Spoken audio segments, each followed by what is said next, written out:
Thank you, Mr. Speaker, for the opportunity to speak on this bill this afternoon. And it's a very important bill because it is going to underpin the fact that New Zealand next year is going to be on show through 2011. And I'm quite astonished, Mr. Speaker, that that last speaker made no submissions to the Select Committee process. In fact, I don't recall a member of the Maori Party coming to our Select Committee at any point and making any representations along the lines that are being made here in the House this afternoon. What we're dealing with is an event that is going to involve something like 85,000 visitors coming to visit us in New Zealand, and that is critically important to the promotion of brand New Zealand, who we are, and it's also important for economic reasons. Millions of, in fact, about 4 billion people, as I recall, are going to be watching New Zealand on TV. This is going to be the opportunity to showcase New Zealand to the world, to demonstrate that it's a great place to live in, it's a great place to do business in, it's a great provider of food. It is going to be the largest event New Zealand has ever hosted, and we're turning the whole country into a stadium of 4.5 million people with 48 games spread over 13 venues. Inevitably, an event of this size, Mr. Speaker, and its importance present significant challenges.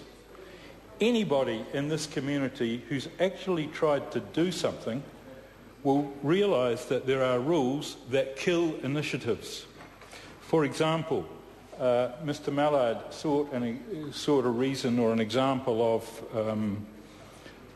of a reason why we need to have the particular provision to give the Minister an overriding power in this process.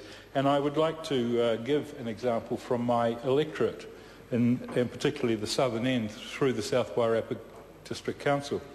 New Zealand's next, newest, most major music event is going to take place, hopefully, in Martinborough at Alana Estate on the 31st of December this year as the kick-off into the Rugby World Cup.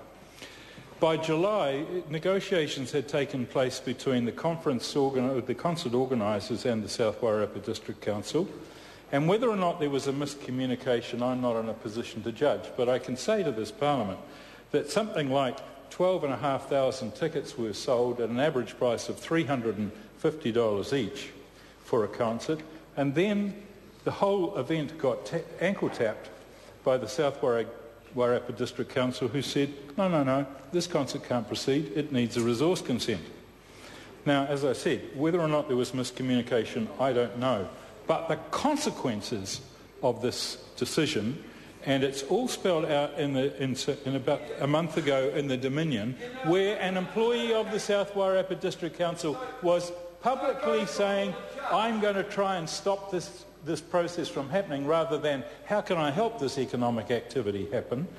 They were absolutely negative in their approach, and the consequences for the concert organiser is that they've now got to fork out $50,000 for consultants to put in a resource consent application, and it is still not clear, 2 months from the event, whether it will be able to proceed or not, because there's nothing in place. So this situation absolutely highlights why you cannot organise something that involves 48 games in 13 venues right through this country, where you're trying to do something. You're on the world stage. And here we've got the nanny state. We've got the nanny state imposing regulation and closing activity down. Well, we're not going to.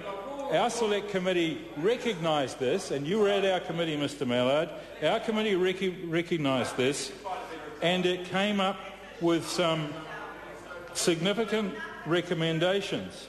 Now, I acknowledge that Mr. Mallard did raise concerns about Part 4. Will allow the Minister to grant an approval in circumstances where the authority has recommended against it. Mr. Mallard argued that power to grant urgent approvals should rest with the authority rather than the Minister. And you have raised similar concerns in the media.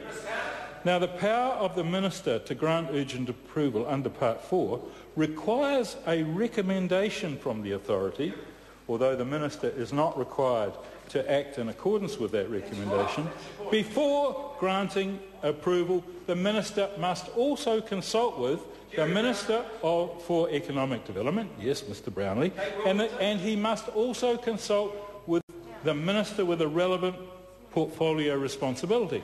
For example, it might be the Minister for the Environment would need to be consulted on matters that would ordinarily require consent under the RMA. It may be that he's got to consult with a Minister of Police or another Minister. Now, it's hoped that no need arises for the powers in Part 4 to be used, but it is necessary to have available an urgent and flexible approval process to deal with approvals that may be necessary in the event that some unforeseen event, like we have in Martinborough, occurs which could impact on the delivery of the tournament. It is considered that the provisions in Part 4 will ensure, Mr Speaker, that appropriate decisions are made in such circumstances. It is also appropriate, given the extraordinary nature of the power to grant urgent approvals, that it is given to the Minister of the Crown who is publicly accountable rather than an unelected body. With those comments, Mr Speaker, I support this bill wholeheartedly.